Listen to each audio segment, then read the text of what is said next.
Hi folks, couple of things to look at today. I'm going to do a couple of quick reviews or discussions and then a little bit of a channel update waffle because this channel is probably going to go quiet for a little bit. But we'll start off with this, which is the Airbot Furling 32 4-in-1 ESC, and this guy is rated for 45 amps 55 amp burst and up to 6S.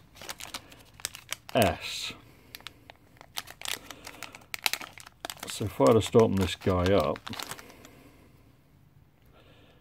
so there we have it.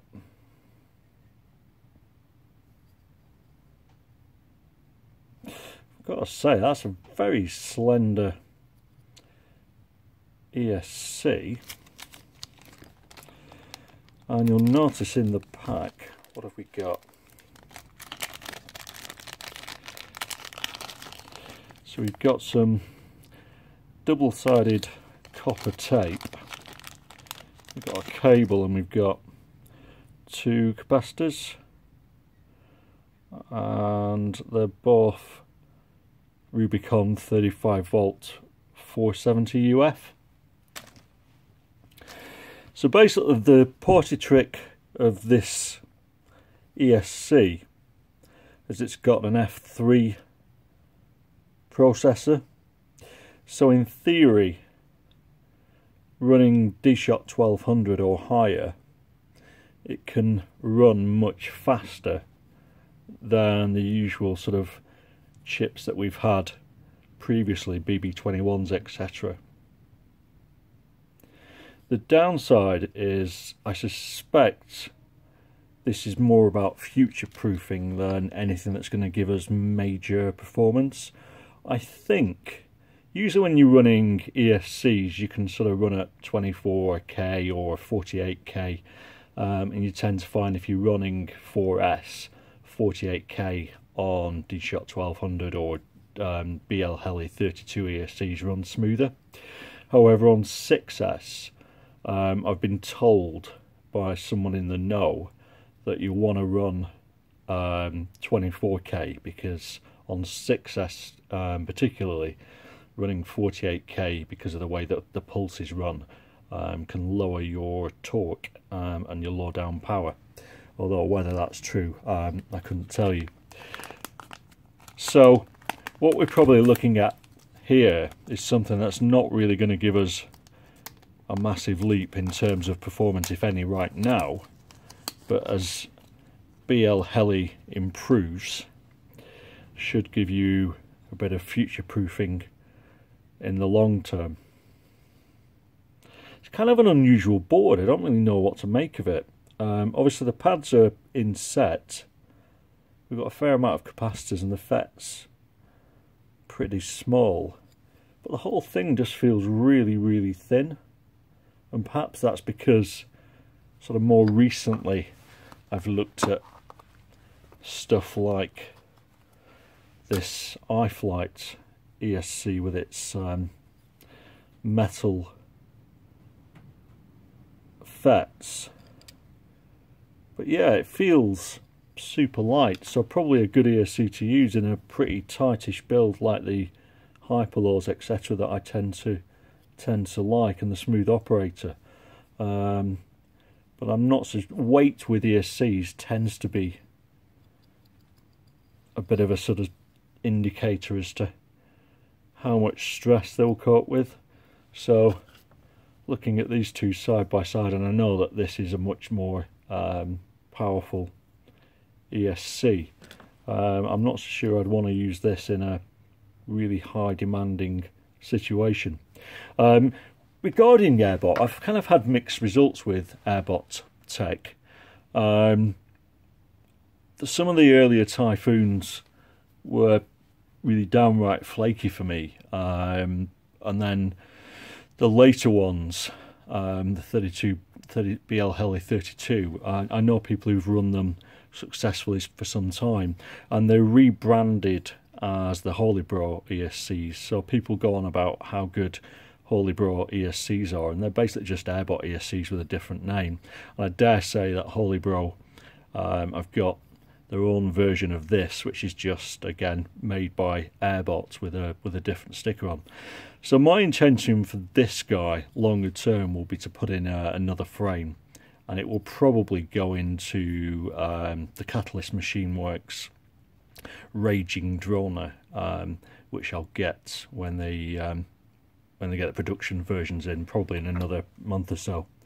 So yeah, so my kind of thoughts when I got this are, personally speaking, so I think this is about 38 quid, which is about as much as I will pay personally for a 4-in-1 ESC on a sort of normal build. This thing is, whatever it was, 60-65 quid, and I'm sure it's brilliant, but unless I was doing something really, really special, or, you know, a really big quad, I probably personally wouldn't spend, you know, 60-65 quid on a 4-in-1 ESC. Not because I'm too tight to do so, but just because, you know, you get a bit unlucky and one of the ESCs dies, and it's a lot of money to throw down the drain.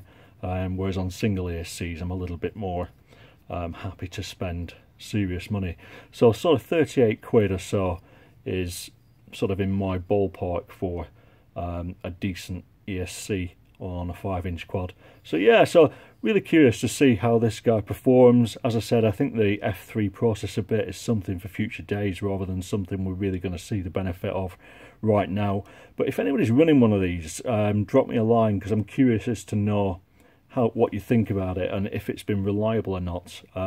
Because as I said, Airbot ESCs, in my experience, will either be super reliable or die really, really quickly. And I'm curious as to see which one this is. But yeah, shout out to Banggood for sending me this for review. But its real review will be at a later date when it goes in a quad. Second thing I just want to quickly show you is, if you followed the Diatone GT239 Plus HD reviews, you'll know that Runcam released a new version of the Mini Split 2 to replace the one with the faulty lens, and it was a much shorter, fatter lens, and it didn't fit in the original Canopy. So running a bigger lens, as you can see here, all I did is basically cut a bigger hole for this Cadex Turtle. But the Runcam lens is a little bit more difficult to get in. So this is the V2 Canopy lens, and you'll see if you compare it to version 1,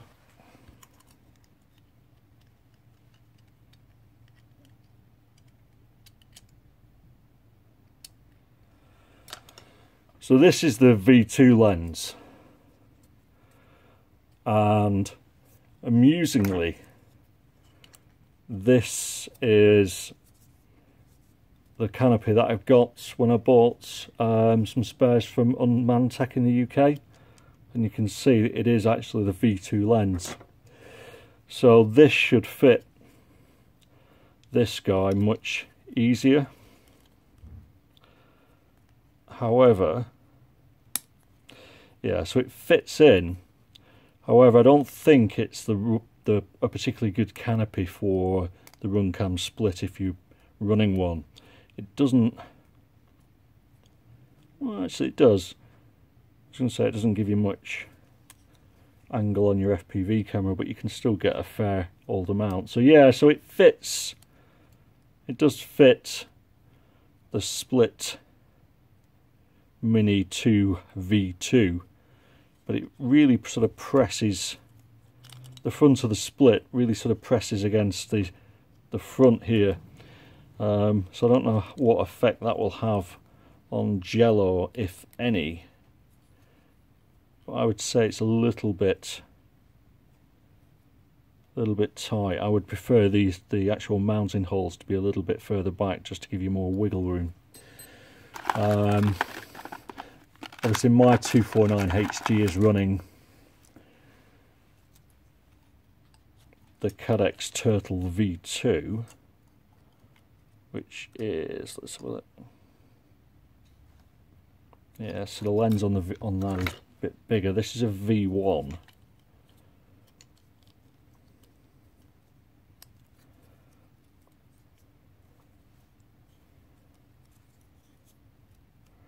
So the V1 Cadex does not fit.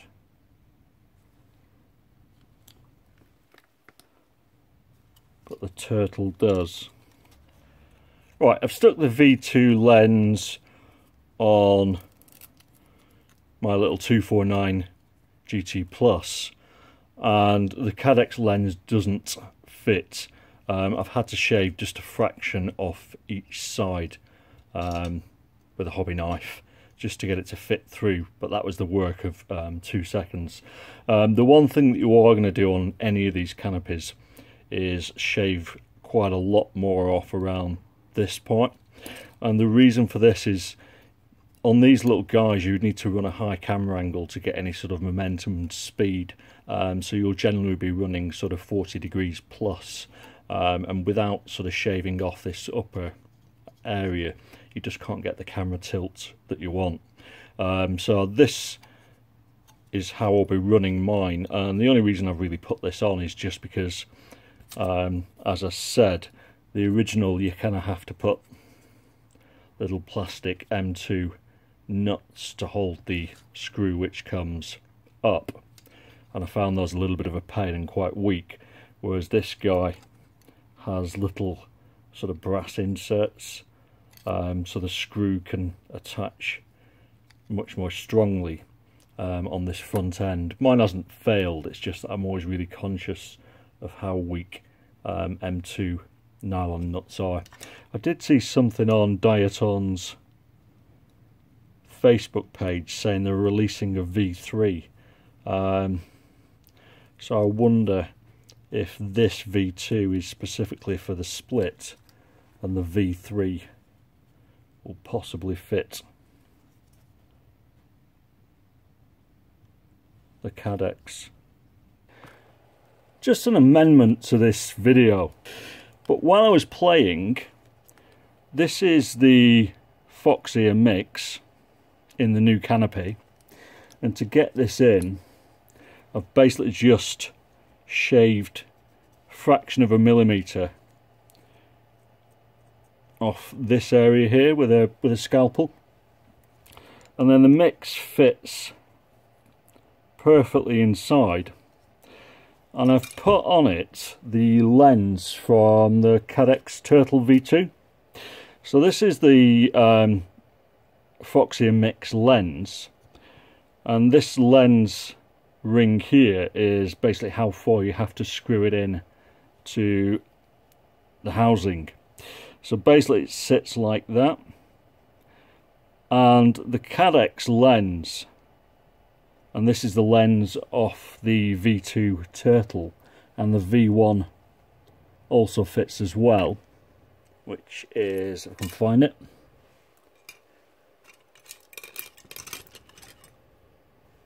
somewhere around here. Yeah, and this is the V1 lens, also fits as well. And basically all you have to do to make it fit is remove the locking ring, and then I've screwed this as tight as I can humanly get it into the Foxy housing, and then if I power it on,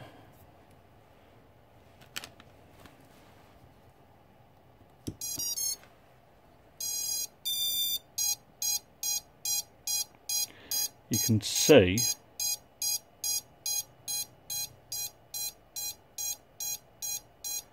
I am in focus, so I'm going to have to try this out in the field. But if this works at least passably well, it will suddenly make the mix far more attractive for me, because if you compare it to, it pretty much fits perfectly in the new Diatone frame, whereas if I take this lens off,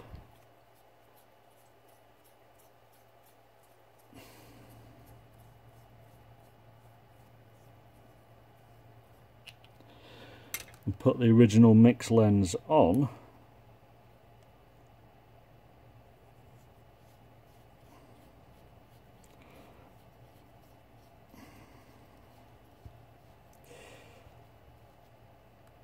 that's basically what you've got with the Foxy lens, and you can see how much it sticks out. I mean, I wouldn't want to fly like that, but with the Cadex lens, if it is in focus, and it's difficult to tell in these conditions, but it certainly appears to be, I will be using a Cadex lens. In fact, I'll be using the lens off the V1, which is not as good as the V2, but I can deal with that. So yeah, I'll let you know how I get on with that. So that's that. In terms of the channel, it's going to go quiet on here for a little bit, and the reason why is I kind of reviewed a lot of things in a short space of time, and it was sort of a bit knackering, working all day and then reviewing, and then at the weekend sort of trying to get things done and sorted out, and the sort of review of the Foxy mix and the comparison versus the split and the Cadex took ages to do because I dunked it in a stream, which kind of destroyed my weekend. And the long and the short of it is, I just sort of had enough of doing reviews for a bit, and there's nothing in particular that I really want to sort of review right now. And rather than doing sort of dry reviews on bits of components which are boring for everybody, quite frankly, I'm gonna sort of knock it on the head for a little bit until something takes my fancy. So the channel's not going to die or anything like that. Hopefully I can post more flight footage, maybe post some tunes on this little guy, etc., when I have time to sort it out. But the long and the short of it is I just haven't got the time to constantly do reviews for reviews' sake. And as much as it's nice to get free stuff, as I've said before, the purpose of this channel was really just to show you stuff that I was particularly interested in, or stuff that I was really excited about. And given there's not particularly much on the horizon, that's the case, or at least there's nothing on the horizon that I particularly really want. It kind of feels a little bit pointless to do reviews on stuff that I'm not really bothered about either way. Having said that, I do have some stuff coming up a bit down the line. Neil at Catalyst Machine Works has said he'll send me the Raging Droner for review, which, if you like Catalyst Machine Works, looks pretty epic. It's a race frame, which isn't really my bag because I'm not a race pilot, but it's a frame that I really like the look of, and because frames are something that I just adore looking at, I'm going to do a review on that and possibly a build. And if I do the build, I'll probably use the Airbot ESC just to give it some airtime and see if it works okay. But other than that, unless something unexpected appears, I'm pretty much sort of done. I've been contacted by quite a lot of people recently about doing reviews. A couple of freestyle frames I've been offered, but they just really weren't my bag.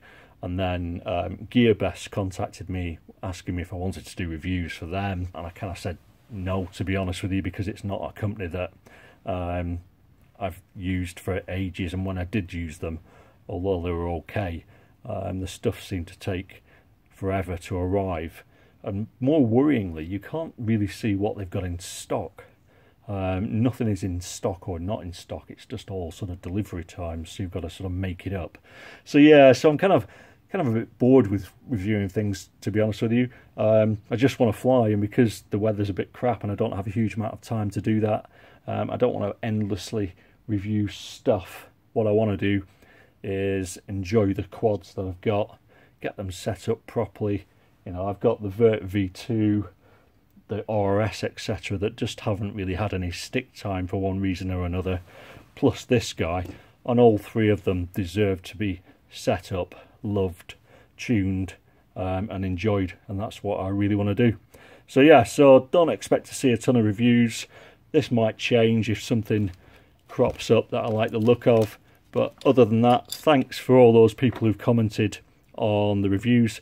Thanks for all those people who left nice comments following my waffle video.